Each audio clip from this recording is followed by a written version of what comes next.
pick some winners and then we say, let's go. So come on. Live, it's the latest edition of Betting Weekly Hardball. We're all in a blue mood today. Doug's got the blue shirt. I got the blue shirt. Our side panels are blue. So hopefully everybody will not be blue when we give you a bunch of winners today. Although there's not a lot of games to pick from, Doug. Just 5 games, and including a doubleheader, one game that's underway. But that doesn't mean there aren't some winners to be had, right? That's absolutely right. You know, when we do these shows and you break down any baseball card, basketball card, whatnot, you're trimming the fat in a lot of ways. You're not going to fire 9 wagers. It's just there's just not enough sort of opportunities on the card. It just doesn't work like that. The market's pretty tight given the straddle, which is in a money line, the gap between the two money lines. So if it's minus 130 and plus 120, that's a 10-cent straddle. And that straddles gives the edge to the house typically. So you're not going to have a lot of opportunities, but sometimes the market can be inefficient at certain instances. That's why we only do a few plays. Yesterday I had one and the game got rained out. So they're back at it today. And that happens. So in a light card, there's less opportunities to be mistakes, edges, whatnot. But there's certainly opportunities given the vast menus that are offered by the sports books. And Bet Rivers offers a lot. So hopefully we can pick apart some and provide some winners. But yeah, when there's a reduced card and schedule like today, at least anticipate fewer plays or maybe none at all. And this show, of course, is Betting Weekly Hardball. Doug Kezirian, you heard from him already. I'm Adam the Bull, part of the Betting Weekly studios in the Bet Rivers family. And as Doug just said, so many great options on the Bet Rivers app, Bet Rivers website. Check it out and make sure you take advantage of all of that. We also want you to take advantage of the Betting Weekly Studios newsletter. Sign up for it at bettingweeklystudios.com for weekly betting tips and the entire newsletter, soccer previews, tennis brackets, and breakdowns. The French Open going, so check that all out. Doug, let's first go back to yesterday. You mentioned your one official pick. The game got rained out, and thus they're playing a doubleheader today. And that's something you don't really worry about with other sports, but with baseball, you know, weather plays a factor, not only within the game, but also canceling a game. Yeah, it comes with the territory. And I was back in Zach Wheeler. He's scheduled to pitch game 2, but the difference is his opponent has changed the pitcher. So the one he was going to be opposite of goes game 1, and Wheeler now faces Chris Sale in game 2. Now, sometimes it's only affecting like a pitcher prop or whatnot. Team total is going to be the same, but obviously the second game, a doubleheader changes things for the opponent's lineup. Sometimes maybe a catcher doesn't go both games. It's different. Doesn't mean you're not going to bet the same thing, but it is different. So you have to adjust accordingly. A couple other things we were following yesterday as we were on, and there were some live games going on. And there is one live game going on right now. The first of that doubleheader, the Phillies lead the Braves 2-0 in the top of the 4th. But we were following that Guardians-Dodgers game, and the Guardians at one point, remember, they were down 4-1, and the Guardians were a massive underdog. And if anybody had taken them at that point to win, they probably won a lot of money because the Guardians ended up coming back. They scored 5 runs in the 8th inning to beat the Dodgers in that game. So, you know, you talk about all the time, there's opportunities within the game. And we weren't advocating the Guardians because I didn't feel good about the Guardians winning that game. But if somebody had a hunch or whatever, even if you forget the numbers are great and they're helpful, and they'll end up helping you way more than they're going to not help you in the long run. But if somebody had a hunch that the Guardians would come back yesterday, they probably hit it for a lot of money. And we talked about Kershaw was escaping trouble, but a lot of the metrics, the advanced metrics, talked about his exit velo being in the triple digits of a lot of outs that he recorded. So this wasn't exactly a sharp Dodgers performance. And even in the first inning of relief, they loaded the bases and I think got out of it with a double play. So even the bullpen that can lock things down did not deliver. And the Guardians have the bats, Santana and Ramirez, obviously big bats. Kwan had left the game with an injury. So you got to be careful monitoring all that. But I think we had a strong dialogue just talking about the pros and cons of both sides of the in-game wagering. No Rockies to bet on today as they are off. One of the many teams that is off today, but they did at least if you bet them to cover 1.5 runs the last 3 days, you've done okay because they've actually lost by 1 run, but they still lost again and are now 9-47 on the season. Another 1-run loss, but I guess at least they can say, hey, we faced a good offensive team and we pitched real well the last 3 days. I was visiting family, and my brother, who's not a diehard baseball fan, but he gets sports, and he just looks at me. He's like, "The Rockies should not. No team should be this bad." I'm like, "I know it's pretty bad. Like they have nothing to hang their hat on. They don't even have a good long middle relief. Right? There's nothing, and it's pretty bad. We've touched on the division that they have. Obviously, they play in the best division, we think, but it's gone well beyond that. 9 wins at this point is just atrocious. And I believe I saw a headline that if they win out the rest of the year, they still cannot capture the all-time best record in baseball. So we're gonna have some fun stats like that. If they win out, they, certain benchmarks in baseball history, and obviously sports driven by such stats. It's going to be a fun, fun sort of supplemental convo there. All right, let's start getting on today's games. They've just gone to the bottom of the 4th in Philly, game 1 of a doubleheader. Phillies lead 2-0. Live wagering right now on Bet Rivers. They are -715. The Braves are +410. They're -132 with 2.5 runs, and the over/under at the moment is 6.5 in that game. Anything as this game is going on, like I said, just going to the bottom of the 4th. Both teams have 3 hits. The Phillies scored a couple of runs. Christopher Sanchez is pitching great. If you want to factor in the bullpen, he's thrown 67 pitches already. So I don't know how many, probably, on pace to go maybe 2 more innings. So anything on that live wagering with that one right now? Yeah, I mean, we're headed to the bottom of the 4th, as you alluded to. Schwarber, I believe, is going to lead off. It's him, Bohm, and Castellanos. No Harper in the lineup, so that's something to keep an eye on. Look, I'm not opposed to. I can't just have blanket rules like I wouldn't lay 7-15 on the money line, but in baseball, you got to be careful laying this stuff. Honestly, the under 6.5 looks pretty enticing. I think the Braves bats are pretty weak, all things considered, and I'd be more inclined to lay the under 6.5. And again, no Harper. If you can just get this first at batter out, I mean, I think 6.5 might go to 6, that kind of thing. So it's 6.5, unders -122. So I'd be, aware of that situation. Let's look at the second game here, Doug. You mentioned Chris Sale and Zach Wheeler. You liked Wheeler yesterday, and now he's pitching obviously against a much better pitcher instead of A.J. Smith-Shawver, as you mentioned. He'll face Chris Sale here. And Sale, obviously an excellent pitcher, hasn't been as good this year as Zach Wheeler, but still a great pitching matchup. I kind of was leaning towards the under in this game. That's the one pick I kind of like today is under 7.5 runs at -124. I mean, with this pitching matchup and being the second game of a doubleheader, so you'll sit out some guys who might normally play. I kind of like the under. I might want to wait till the first game's over to see if the good bullpenners get how much they get used, but at the moment, I'm leaning towards the under on the second game of the doubleheader. What about a first 5 under? Just given, you're really focusing on the pitchers. Yeah, I'd be more comfortable with that right now. Certainly, I'd want to wait till the end of the game before I bet the under for sure for the whole game. But the first 5 under, what is the first 5 under right now? It's a great question. And if I'm going to bring it up, one would think that I would have sniffed around. I think it's going to be 3.5. Let me just double check.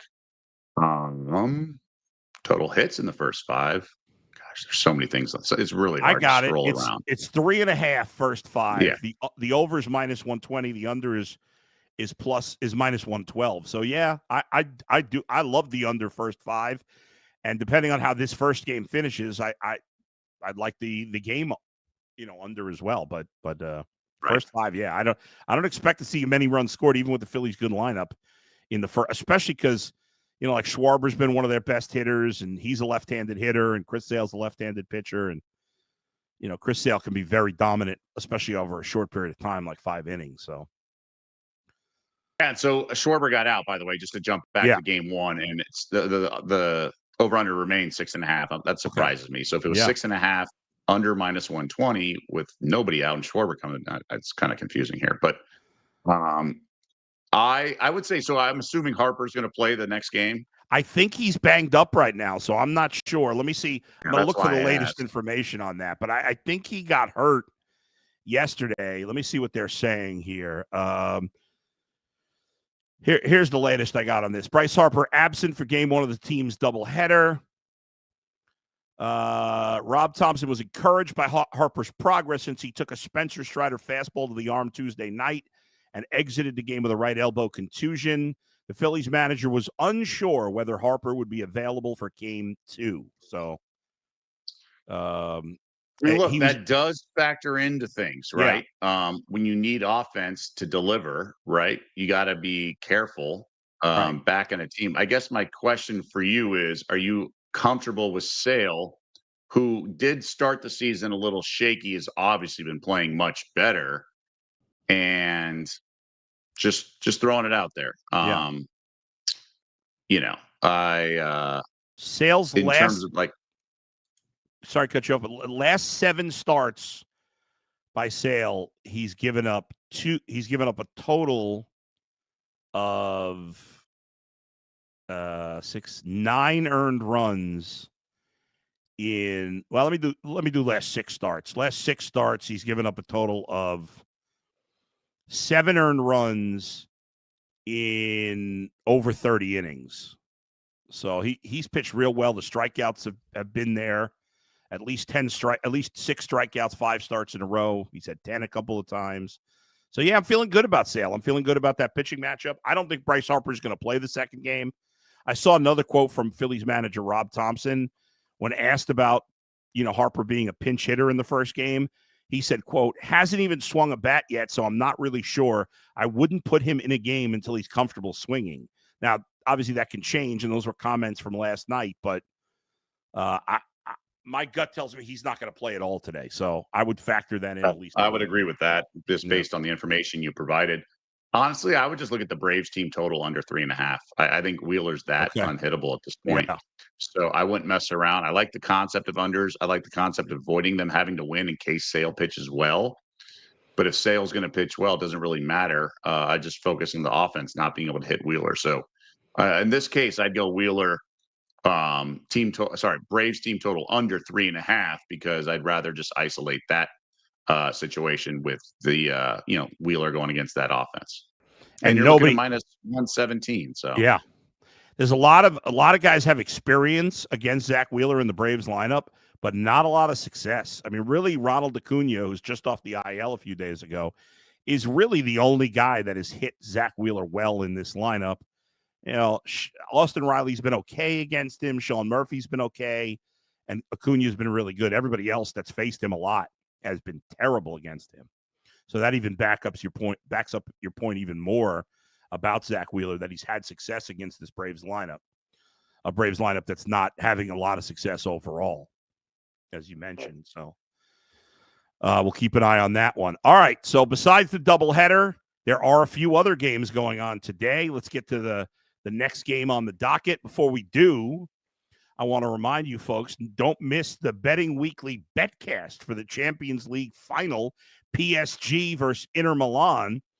That's Saturday at 2:30 Eastern, live with Steve Weiss, Dan Roebuck, and Jack Wright. That's this Saturday at 2:30 Eastern. A big Champions League final. All right, next game on the docket, we've got the Rays and the Astros. The Astros starting to get hot. Altuve with a couple of home runs the other day. So the Astros have won 4 in a row. I'm still worried about their pitching in the long term. They've had some injuries, but we talked about McCullers last night, and he pitched very well. We were saying, not ready to bet on him. He had 12 strikeouts. He did give up 3 runs, but he seems to be slowly rounding into form. The pitching matchup today, though, is Ryan Gusto, who's young player, journeyman. He's really been forced into duty because they've had so many injuries. Shane Baz has not been great for Tampa Bay either. Pitched better his last start, gave up 1 run in 5 2/3, but overall he has struggled. He's given up 5 or more runs in 3 of his last 5 starts. So, what do you make of this game? You know, look, we've been riding the first 5 unders, right? In Yeah. these pitching matchups. Now it's like, okay, let's pause here. We might get some bats to wake up against these two pitchers. So I'm always a little uneasy riding trends like that when it's completely different scenario with these starting pitchers. So let's roll with the pass on this. But I would actually even be toying with the over. Um, I'm a believer, and just think about it in all playing days, even in Little League. Like, you face the stud pitching for a few days, and now you get to break out the bats against some weak pitching. I think the ball's gonna look like a beach ball, no? Right? Like, it's only 8.5. Absolutely. The lineups can certainly hit. It's not like these are the Pirates and Rockies coming off, some first 5 unders. I think this is poised for some regression from both offenses, and 8.5 is a relatively modest number, all things considered. So I would look to the over if I played anything in this game.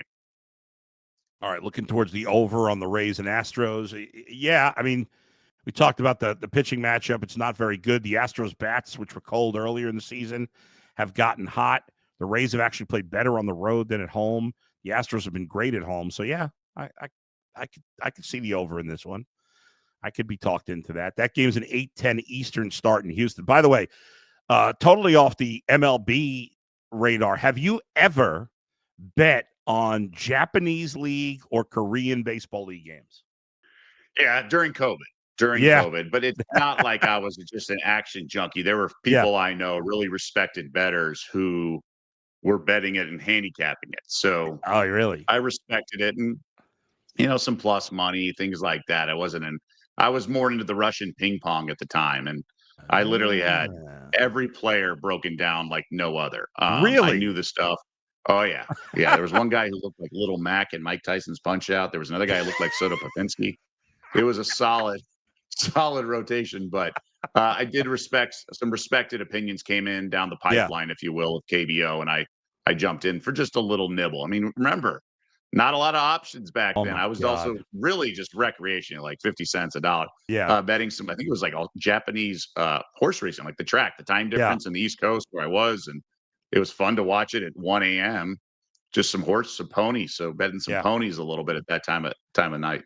That was a dark time for many reasons, including sport. But I'm doing sports talk during that time was the worst. I mean, oh my God, I was doing a 5-hour talk show in those days. That was painful. But I mean, ESPN expedited the release of The Last Dance, right? And then I remember First Take was treating it like as if it was like the series was going on in the finals. It's like, should Scottie Pippen have done that? It wasn't all-time talk. It was like between games 3 and 4. Should Pippen guard Barkley or something like that? And it's happened 3 decades ago, guys. Yeah. And to your point on the KBO, I remember like setting my alarm clock to get up at 5 in the morning to watch KBO games. It was funny. All right, let's get back to the Major League games. The Nationals and the Mariners. That is the next game on the docket here. The pitching matchup, it's at 9:40 Eastern. Mackenzie Gore going for the Nats against Emerson Hancock. I'm going to pick an upset here. This is my one official pick here, Doug. I like the Nationals to win this game. I've always been a big Mackenzie Gore guy. He has continued, for the most part, outside of 1 or 2 bad starts, to be a bright light on a Nationals team that's not very good, but they're not terrible. I mean, they're only 5 games under 500. His ERA is a little inflated at 3.47 because he's had 2 bad starts where he's kind of gotten blown up, but for the most part, he's pitched great. And I like him, and they're a slight underdog in this game tonight, and they're plus 104 for the Nats. So I'm laying a few ducats on the Nats at plus 104. I saw it on our internal document. I totally agree. That'd be the only side I would play. I'm not a huge volume baseball player, so if I were to play like 6 games, I would definitely grind away with the plus money on the Nats. In my opinion, that's the only thing you can play. And even right now, the market at Bet Rivers just changed to plus 105. I would even, can I interest you? It's a segment I swear I'm going to try to cement into our, can I interest you in a Nats run line plus 175? as in the reverse run line. Yes, in fact, you can very much so, because Okay. I do think the Nats are going to win this game and win it. I feel good about it. At plus 175 to get that price. I think there's a good chance that if they do win, they win by 2 or more. So yes, you could talk me into that 100%. So what got me into this thinking, and this is where I kind of seize the Yeah. opportunities, and this is a great example coming off last night, right? The Mhm. alternate lines, right? The path to victory. We talk about it in boxing. Well, he's going to have to, body blow early, or in UFC, with each guy has sort of his signature or his strength. It could be grappling, and the other guy's more of a stand-up striking boxer or fighter or kicker. The path to victory lends itself to a certain way, right? And a lot of times all the alt lines are commensurate with the main game line. Okay, so in this case, the game line's pretty evenly matched. They think Yep. it's going to be a tight game, Mm-hmm. but really what the money line is not necessarily saying that this is going to be a tight game. It's saying that the Mariners and Nats have a 50-50 chance to win, right? You're looking at minus That's 114 right. and plus 105. Let's just call it 50-50 for the sake of the discussion, the exercise.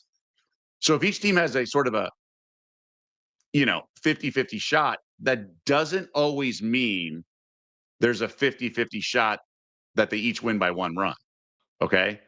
That's Just like true. last night, right? These point spreads 8.5. They think that's the break even game. But because of the 3-1 situation, that the T Wolves were demoralized, losing game 4, that they put so much out there was more likelihood that they could win by what they won by than maybe like in game 2, right? Or game Sure. 4 at home. So even with a spread like that, the outlier, the edges of the bell curve, if you're a nerd like I am, you have bigger spots. So like tonight, the Pacers, like I wouldn't even take money line if I liked them to win outright. They're plus 4. I would take a -6 or something like that. Just the payout situation, because this is sort of the potential rollover game, right? This is the potential. Let's 1-2-3 Cancun. Now I don't think it's going to happen, but last night had the example. For example, game 3 with Minnesota and OKC. Like no one should have bet money line on Minnesota. They should have bet like -5.5, 9.5, because that had blowout potential, like so many teams that are up 2-0 on the road. So going back to this game, I think the Nationals' path to victory is really Mackenzie Gore pitching great, or Yeah. usual self, and the bats getting to the Mariners staff, which Right. hasn't been as strong in terms of like so many unders this year. So I think the juice is worth the squeeze, if you will, on a -1.5, because I think you're getting better value than you normally would in another situation. Yeah, 100%. I'm with you on that. Emerson Hancock has been up and down.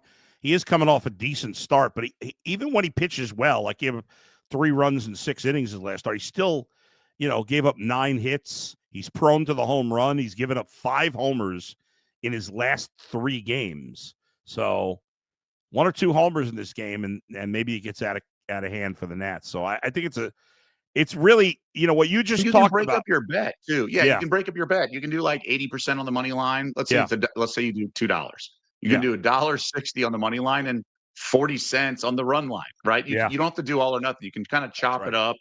I even do parlays. Let's say if you're doing a 3-leg parlay for $5, you can do $4 involving money lines and like $1 on all the alt reverse alt lines. So it's paying like 38-1 or something like that, just in case the stars align and you have an opportunity there. Yeah. What about, would you go over 7.5 strikeouts at -141 of Mackenzie Gore? Could I talk you into that? I don't think I can I talk would do myself it. into that. Yeah, I mean, I would do it on a Yeah, same game parlay. Like those are yeah, the types of things where you think it's all what we use. Probably gets overused in the betting world, is correlated, yeah. right? If you think it's correlated to a Nats win, doesn't Right. always mean that, right? Hmm. Obviously, he can pitch and get touched up and have unearned Yeah, runs and then get out of jams with strikeouts. But for the most part, if he's going to be in long enough for those strikeouts, that means he's pitching well and the Mariners are not hitting. So I would look at things like that, same game parlays. I do believe in same game parlays. The old yeah, adage is parlays are not advantageous for the better. But I think if they're correlated and you have same game parlay option, I think they can certainly be advantageous, because if you think you have an edge whether it be wind blowing in and you grade it more than the market does or whatnot. Right. There are certainly scenarios where a same game parlay really pays dividends and you can get all the stars aligned and it's, plus 950 or something like that. And there is an edge there. It can be an edge in that situation.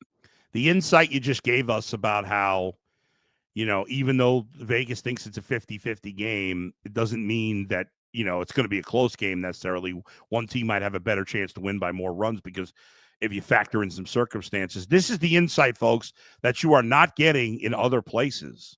And so we're glad you're with us here. We'll get to some of the chats in a minute. Doug started that conversation by talking about the game last night in the NBA.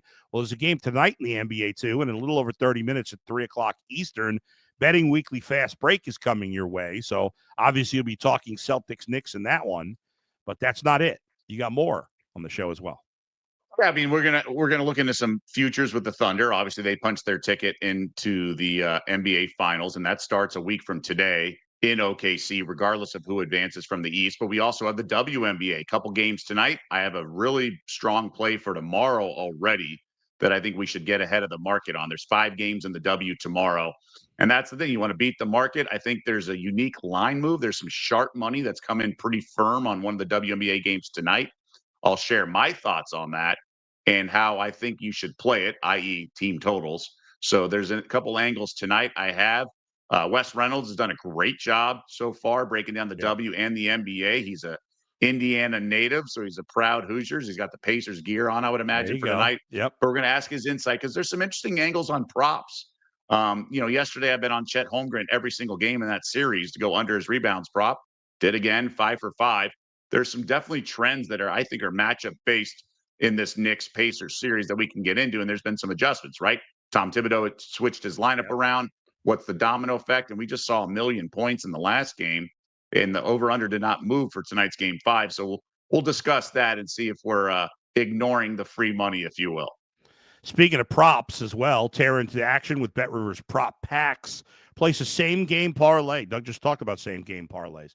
Place a same game parlay of at least $10 on any MLB game to receive a prop pack, which can win you boosts and bonus credits. If the target score on your prop pack card hits during the game, you win the prize indicated on the card. Head to the BetRivers app now to tear into the action. All right. By the way, that Phillies-Braves first game of a doubleheader, still 2-0 Philly in the bottom of the 5th, but the Phillies are threatening for more. They have runners at the corners with only 1 out in the 5th inning, and Trey Turner at the plate with Kyle Schwarber on deck. One other game to get to in Major League Baseball tonight, and that is the Athletics and the Blue Jays. Jacob Lopez is the starter for Oakland. He has made 1 start. He had been pitching out of the pen in the month of April, went down to the minors, got called back up, and actually pitched a sensational game, his first start of the year. Well, I'm sorry. He had started a game on April 29th, and he gave up a bunch of runs. But it went back to the minors, came up, and 6 days ago pitched against these Phillies that we were just talking about. Good lineup. 7 innings, 3 hits, 1 walk, 1 run, and 8 strikeouts. They ended up losing it in the bullpen, did the A's, but it was a great performance by Lopez. So he'll be on the hill tonight. His opponent for the Blue Jays is Jose Barrios. Jose Barrios, he's one of those guys. He's not great, but Barrios more often than not will give you a solid, competent start that'll keep you in the game. It's the final game on the docket tonight, Doug. You like anything in this one? For me, it's dog or pass. I just can't get involved with Barrios. And by the way, tip of the cap to you for pronouncing it so correctly. A lot of people say Barrios. It's Barrios. I think he's fine. He's been hit or miss. I think he's done well with batters who struggle against his specific out pitch or his specific. I think it's a splitter, but I'm not sure. But unless you have a favorable matchup like that, I can't lay that kind of lumber with Toronto, $1.62. I would look at the A's, but I'd want more than plus 135. So I'm not in love with that either. But, Barrios is fine. Toronto's fine. Athletics traveling. The line feels about right. I would need a little more. I would lean a little more candy, like plus 160 or something like that. Braves reliever Scott Blewett. I mean, can you have a worse name as a baseball pitcher than Blewett? It's incredible. Yeah, he did just blow it in the fifth inning, gave up a run. It's now 3-0 Phillies, 2-on-1 out with Kyle Schwarber at the plate. All right, Doug, before we wrap things up here, I did want to get into, now that especially since it's a light schedule today, I have my eye on the MVP voting in the American League. Now, we know that Aaron Judge is an overwhelming favorite to win the MVP, as he should be. But there's always the possibility of an injury that could throw that. At this point, the only thing that could stop Aaron Judge from winning the MVP is an injury. So I mentioned a few weeks ago, if you wanted to throw $5 on someone else, you see Bobby Witt Jr., the second favorite at plus 2,500. Jose Ramirez, when the third choice is plus 7,500, the favorite is overwhelming. But if Aaron Judge didn't exist, if he was out of baseball right now, and I had to vote for the American League MVP, and I couldn't vote for Aaron Judge, I would vote for Cal Raleigh of the Seattle Mariners. To me, he has clearly been the second best player in the American League this year. Now, again, if Aaron Judge stays relatively healthy this season, he is going to win the MVP. But Cal Raleigh right now is plus 10,000, tied for the fourth best odds. I would throw a couple of bucks in there. I know it's tricky with a catcher, but he is having a magnificent season, and why not? Why not? You could be flushing that money, but it's $5, right. $2, whatever you want to do. I'd put $2 on Cal Raleigh. It's 100-1. Yeah, is what you're saying. Yeah. So I'm right there with you. Yeah. Obviously, let's say Judge, the unfortunate situation, let's say he gets hurt. Raleigh's not the no-brainer, right? No. So like Witt's in the discussion, but what this does in this market, and this goes for everything, right? So let's say the Dodgers are the best team and they start out 5-5. They're still the betting favorite because they're factoring in the rest of the year. Mm-hmm. This also happens for awards.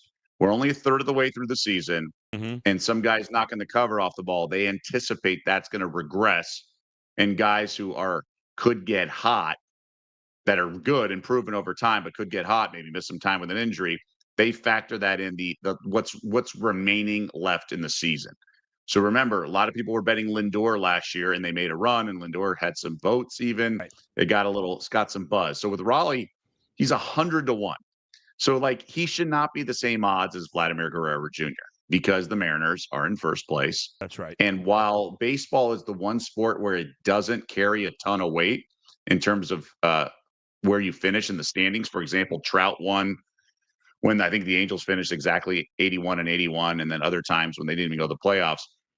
I think Judge with his stats would be enough, even if the Yankees weren't in first place. But with other players, it does matter with standings, unless you're just Triple Crown, right? Unless you're just murdering the ball. That's right. So with Raleigh and the Mariners, I think you also have to factor in what are the chances Seattle stays in the playoff race, right? Mm-hmm. Astros only a half game back, Rangers and Angels technically still in.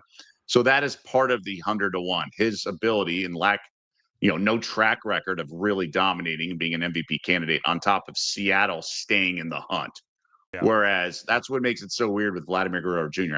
I would make his odds a lot longer. Now he could just put up ridiculous stats, but I would say the Guardians guys come to mind. Ramirez,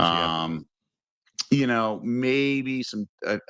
I'm not going to say any of the Red Sox. I don't think Devers can do it. Yeah. But the Bobby Witt Jr. 25-1. Like I know his stats are there, but there's just usually going to be someone else who can produce for another team.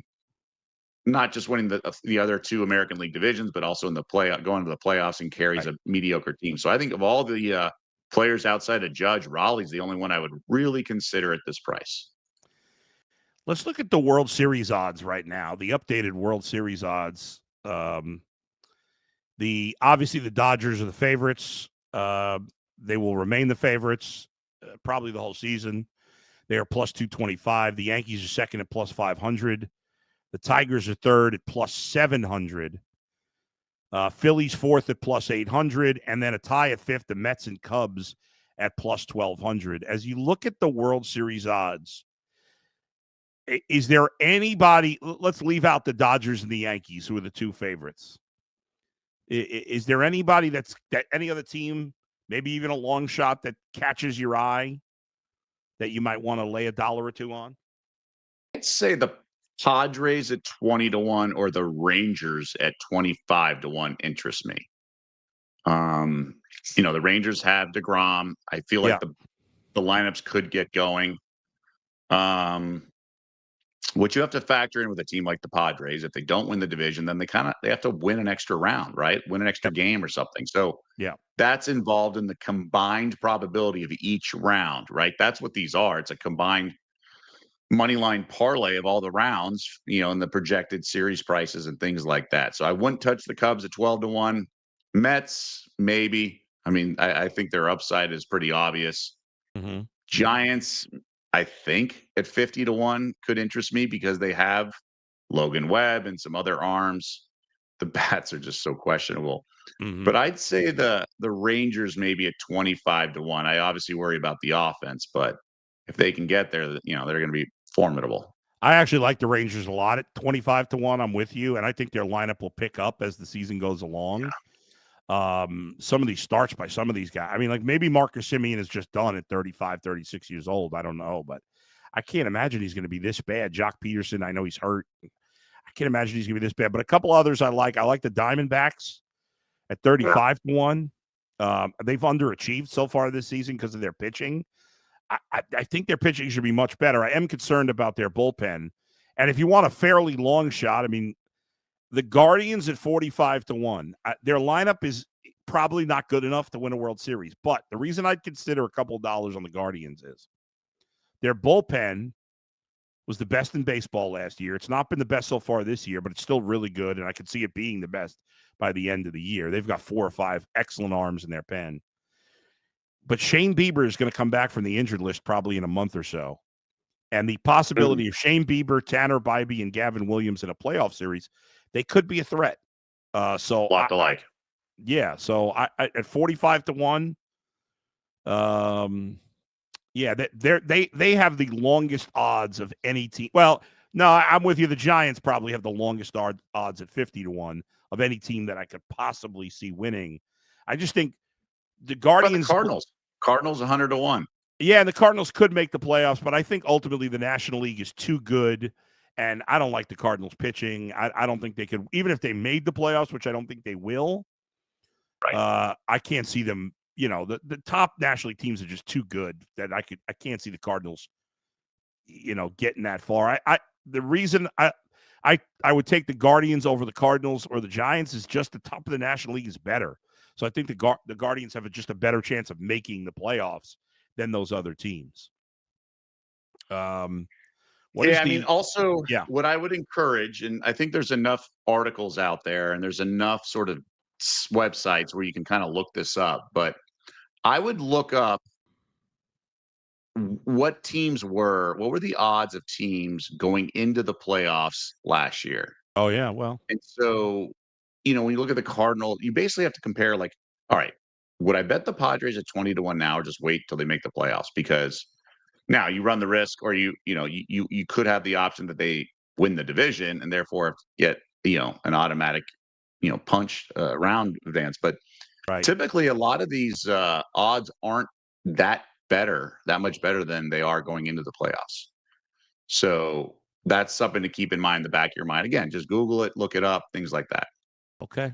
Sounds good. All right. Last thing that I want to mention, folks, catch Betting Weekly game, bet, match, and Betting Weekly WTA throughout the French Open for picks and angles from our tennis handicapper. We have a lot of great tennis guys here at part of the Betting Weekly family, including my buddy Dustin Fox. And these guys are obsessed with tennis. They know it really well.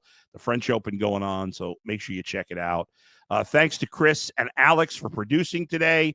Make sure you watch Betting Weekly Fast Break, which is coming your way in about 20 minutes in the same channel. It's all here for you. For Doug, I'm Adam. We'll talk to you next time on Betting Weekly Hardball.